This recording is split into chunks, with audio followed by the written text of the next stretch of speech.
মই ঘৰতে এটা টেবুল লাইট বনাইছিলোঁ, এইটো এটা বাঁহৰে। সেইটোৰে আজি মই ট্ৰেন্সপাৰেণ্ট কৰিম এই লাইট দি। টেবুল লাইট ধুনীয়া আছিলে বস্তুটো, অলপমান পুৰণা হোৱাৰ কাৰণে মই বদলাব বিচাৰিছোঁ। এইটো এটা হ'ল গিফ্ট, মোৰ ল'ৰাৰ বিয়াৰ উপহাৰ আছিলে। এইটো আজি খুলি চাওঁচোন ভিতৰত কি আছে।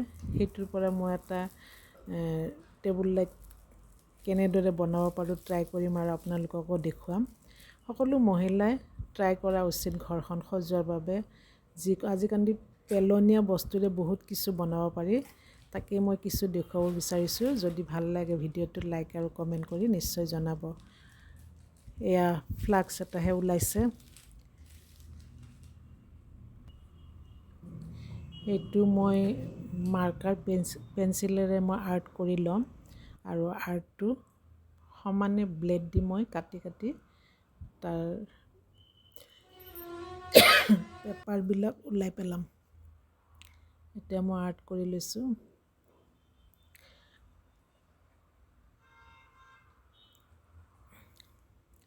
এনেদৰে আৰ্ট কৰি পেলাই আপুনি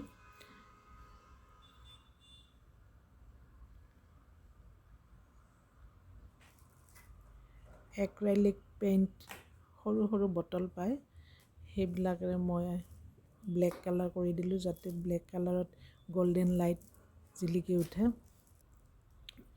এইটো হ'ল টিফিন বক্স, আপোনাৰ যিটো অনলাইন আমি কিছুমান বস্তু অৰ্ডাৰ দি খাওঁ যে তাৰে টিফিন হয়।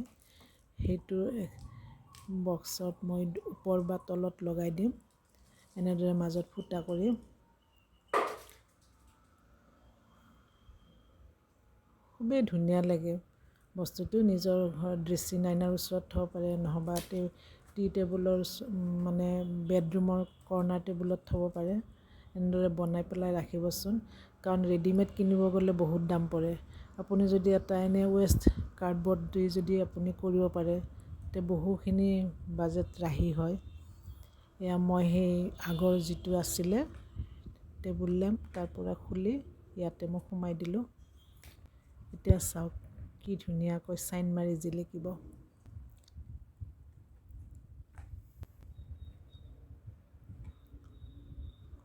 ব্লেকত বেছি ধুনীয়া লাগে, সেইটোৰ কাৰণে মই ব্লেক কালাৰটোৱে চইচ কৰিলোঁ।